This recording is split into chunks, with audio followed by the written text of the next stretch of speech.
Hello and welcome to another edition of the Friday Market Update.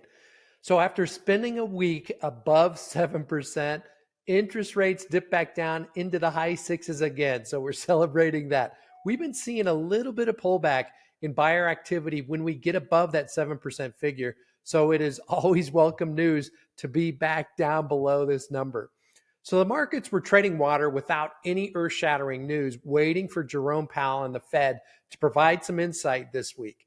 When that happens, the lack of news can make traders a little jittery, so they tend to become a little nervous Nellies, and that's part of the reasons why we saw the rates go above 7%. They're always trying to anticipate what the Fed's going to do.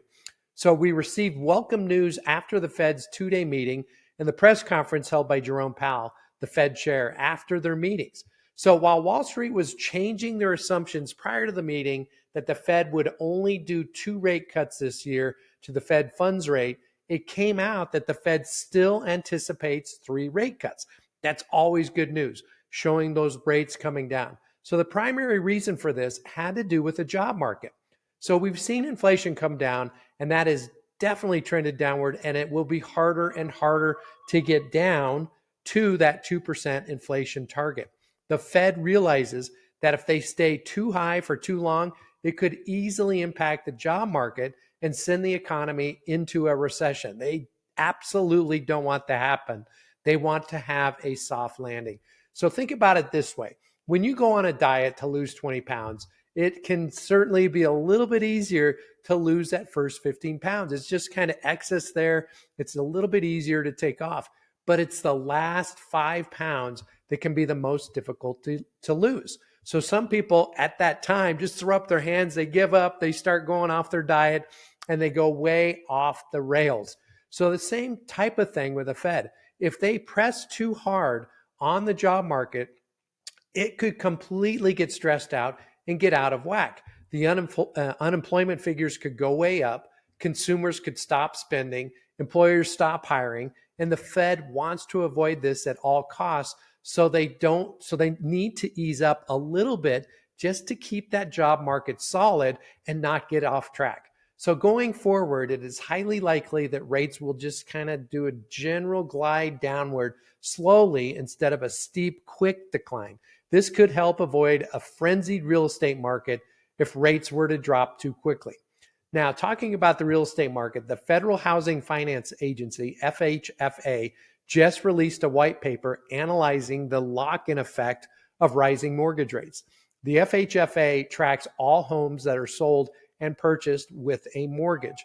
We all know that sellers have been very reluctant to give up their low interest rate mortgage, but to what extent? So they did a deep dive on this. In a nutshell, the paper found that the mortgage rate lock-in effect led to a 57% reduction in home sales with fixed rate mortgages in the fourth quarter of 2023 and prevented 1.33 million sales between quarter 2 2022 and quarter 4 2023.